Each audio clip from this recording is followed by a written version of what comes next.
dance for joy or lust or anger, and every time. Welcome to Sensible Secondhand Classics, the show where we take a car that's over 15 years old that you can buy for a budget of between £1,000 and £5,000 and put it through its paces.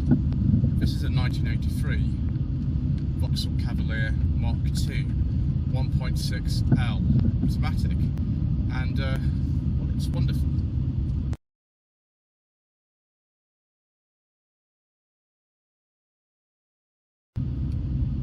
So the Mark II Cavalier was introduced in this country in 1981. It was actually one of a huge number of variants of the General Motors J-Car platform, which was a huge world car development.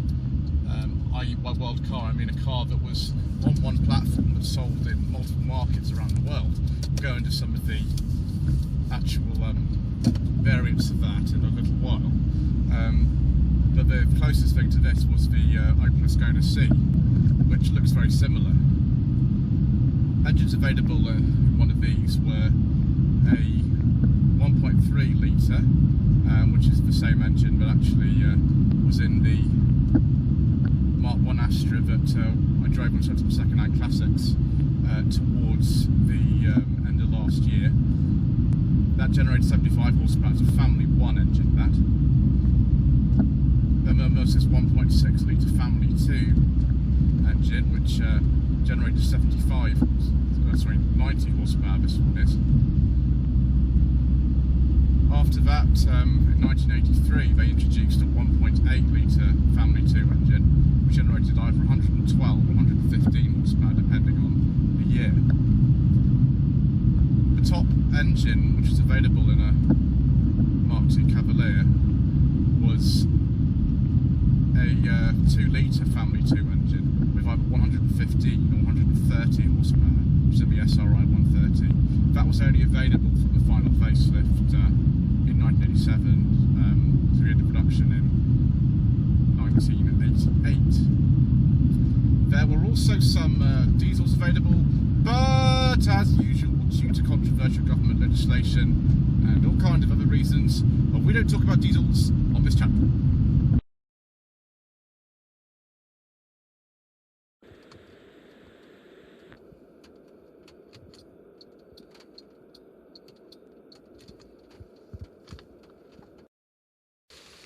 Well, the weather is pretty bad today, viewers, I'm afraid.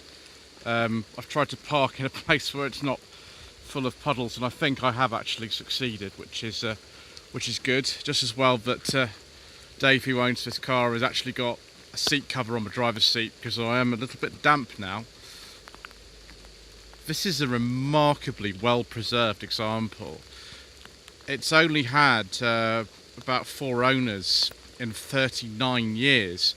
The second owner kept it from 1986 till about 2 years ago, which is amazing, really. It's full of little period touches as well, like the AA badge at the front and the vehicle watch sticker and these door protectors and things like that. There's no rust on this car whatsoever. This little Z-Bart sticker might have something to do with it, I'm not sure. Amazing kind of before the first facelift car. There were 2 facelifts for the Mark II Cavalier, one in around 1985 and the second one in 1987, which made it look quite different by the end of production. I think I've got 2 keys here. One's marked door. I think that's for the boot. Yep, let's see if we can get that open. Ooh, cat, excellent. There we go.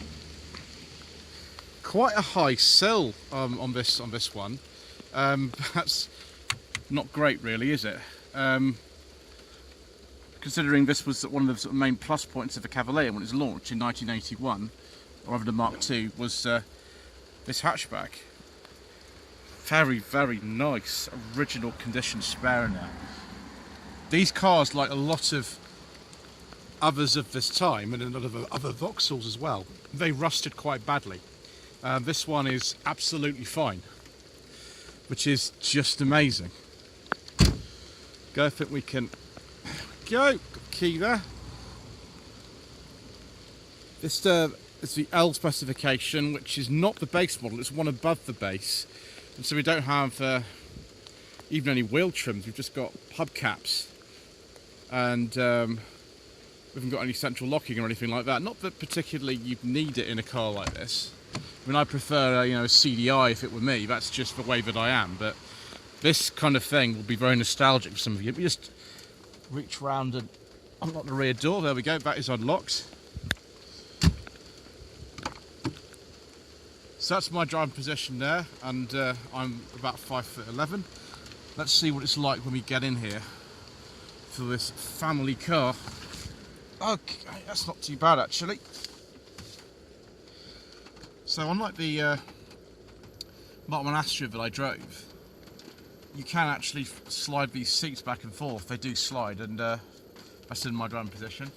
Got inertia wheel belts in here. I don't know if these were an extra or not, because on some cars, up until 1987, the seat belts were actually extra in the back. Got one of these clunk clip things here. Shall I just shut the door? It's nasty out there. So yeah, that's the seat cover on there, but you can see what the original seat looked like. It's quite a nice interior, this. It's a lot more sort of demure than some of the other Vauxhall interiors of the early 1980s, such as in the Mark I Astra and the Nova that I filmed, the early Nova. Which were a bit more sort of adventurous in their colour. This is quite kind of toned down in comparison. We've got a manual sunroof, which I won't be opening. No lap belt in the middle, but 3-point belts and that's good. Parcel shelf, and I'm not going to sort of feel like there's only one of here today. And wow, amazing. Split fold rear seats. Fantastic. No headrests or anything like that. Speakers in the rear parcel shelf there. I'm very grateful this car's got a rear wiper, because that's really been handy when there's manoeuvring it. It's not actually that difficult to manoeuvre.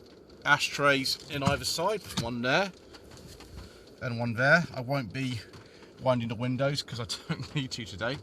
No centre console of any kind. Of a handbrake's at a really weird angle. I've never seen a handbrake like that before actually. Okay, let's take a seat in the front. Okay. Yeah, seat covers coming in handy today. Ooh, General Motors mats. Right, pause a second whilst I close the door. Okay, very grateful for this sunroof in here because it makes the lighting a lot better. There is the original stereo actually in Dave's house. This has been replaced by a more modern unit because he uses this car on a frequent basis. It's an auto. Very strange positioning for the automatic gear lever. It's got sort of two different runs here. One here, one there.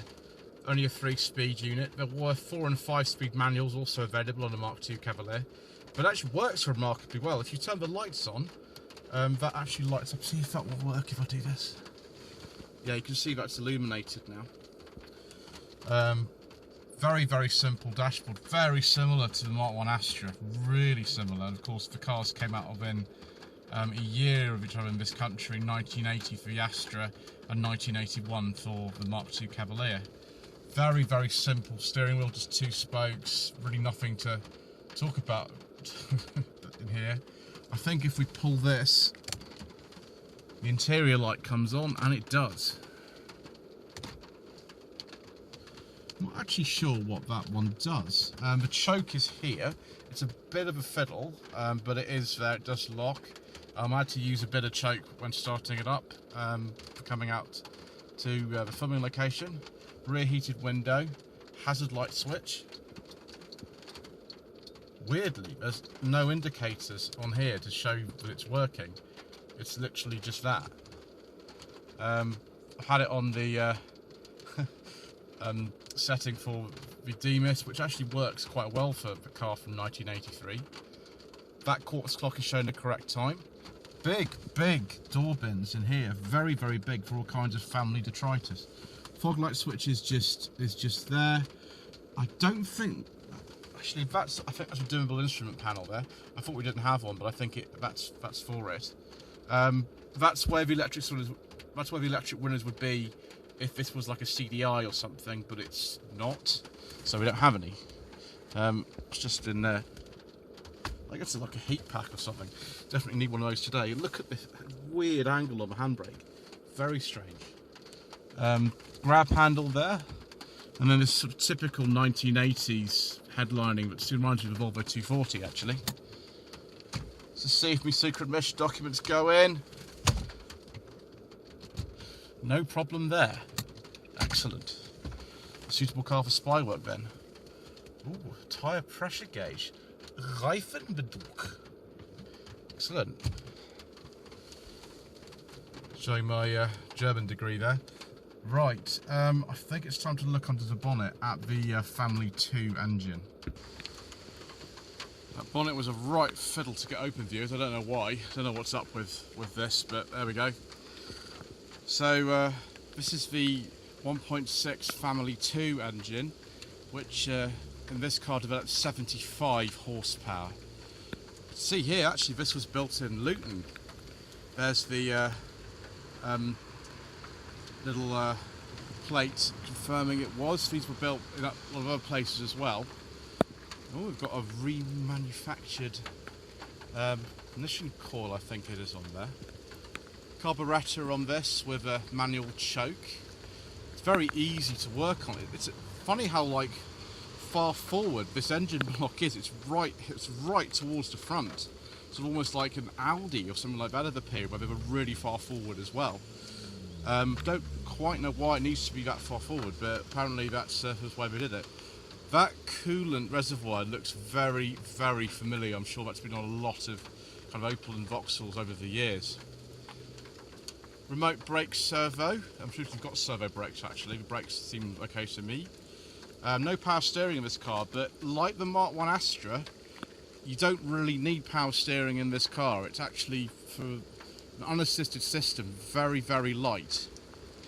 This is the original face of the car. The Opel Ascona C, which was the closest J-car relation to this, had obviously a different grille and things, but they're fundamentally very, very similar. Right, I think it's time to go for another drive.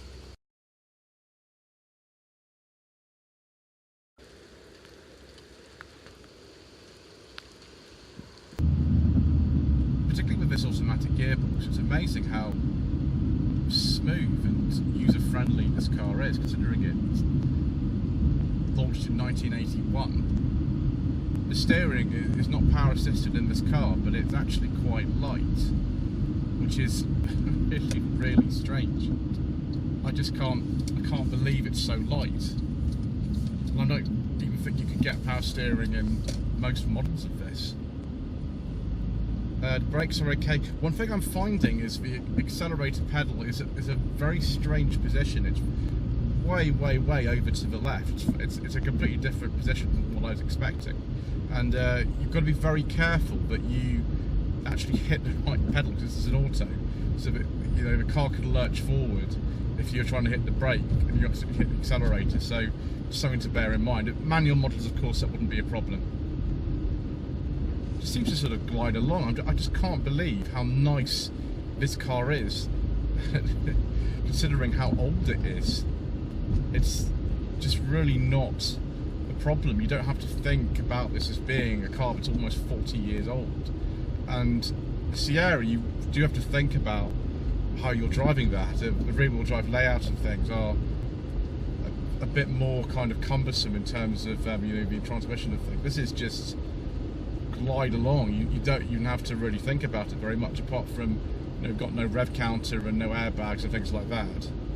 But just a remarkably smooth and appealing package. I really like this, viewers. Lloyd Vehicle Consulting stickers, t-shirts and mugs are available by clicking the link to the Google form in the video description below.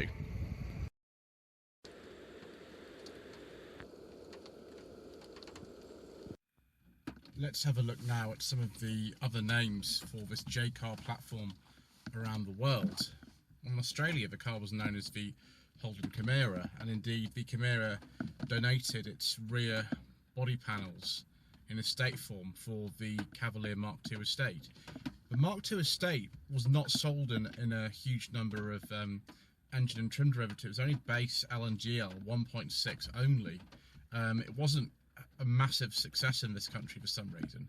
Neither was the two-door convertible. That was only available with 1.8 engine and made between 1986 and 1988.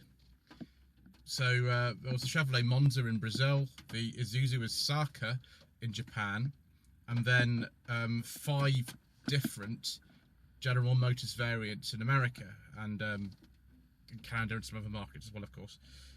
The Chevrolet Cavalier, the Pontiac Sunbird, the Buick Skyhawk, the Oldsmobile Forenza, and the Cadillac Cimarron, the infamous Cimarron.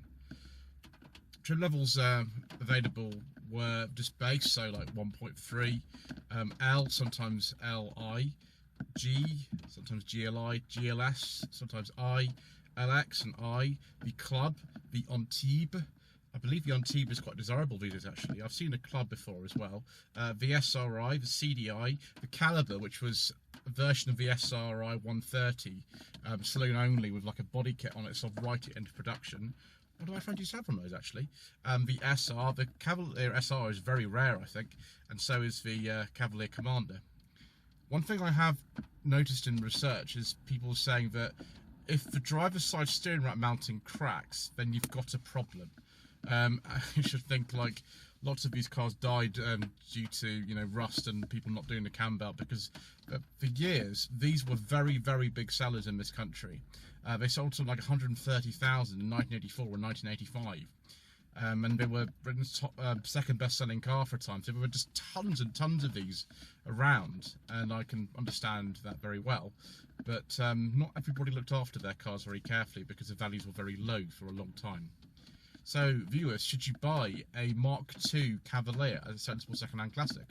Well, if you can find one like this, then I don't think you even need to hesitate at all. I think the part supply is not too bad in terms of the sort of major mechanicals and things. Certainly body panels and some trim bits and things might be a bit trickier, just because there's not many of these around anymore. But I've actually really enjoyed this. I don't know why that's a surprise, but there we go. Anyway, thank you ever so much indeed for watching this episode of Sensible Secondhand Classics. Don't forget to subscribe to the channel, like this, and leave a comment below. And we shall see you again soon for more reasonably priced nostalgic motoring. 1, 2, 3, 4.